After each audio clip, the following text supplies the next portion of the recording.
Are you a real author if you self-publish your first book?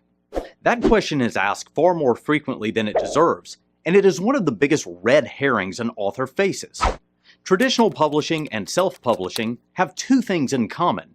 First, they can both put your book on the shelves of Barnes & Noble.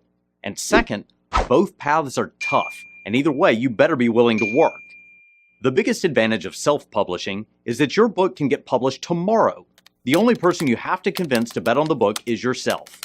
Landing a traditional publisher is not so simple. Large publishing houses are incredibly difficult to reach for a first-time author, and blindly sending them your manuscript will likely be as productive as tossing it into a black hole, as you will be lucky to receive the basic courtesy of a rejection letter.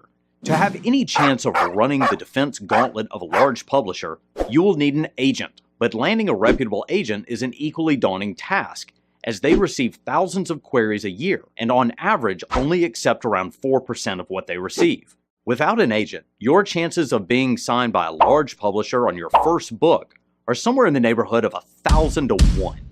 So what's a publisher going to do for you anyway? Typically, the publisher assists with important tasks like the final editing of your book, internal layout and the design of the cover. They handle the cost of printing, place your book into distribution channels, and assist with some promotion. Oftentimes, you can find a smaller niche publisher willing to provide some or all of the same services to an unagented first-time author. But be careful of the contract you sign.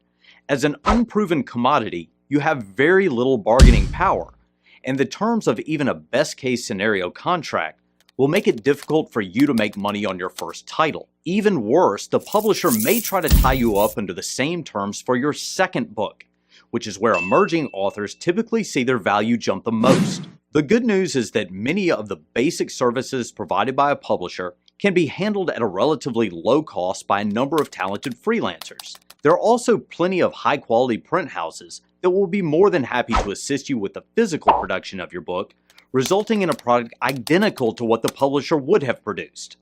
With regards to distribution, bookstores, even big box stores, are happy to deal directly with local authors. This means you can place your book in many of the exact same stores a publisher would have initially targeted for you. And if you think having a publisher excuses you from promoting your own book, think again. Publishers only put real heat behind their biggest releases of the year, and right now that's not you. So even if you have a publisher, they will expect you to push your book in the local market, at your local retailers, and to family and friends, which is exactly the same position you are in when you self-publish.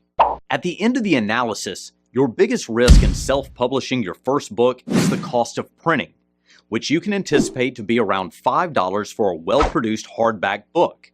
If you seek knowledgeable counsel at the start of this entire process, you can minimize your risk, enjoy the satisfaction of seeing your book on the shelves of retailers, retain 100% of your ownership rights, and position your second book where agents and publishers are looking for you. I'm Mike Frascogna, intellectual property lawyer and strategist with Frascogna IP.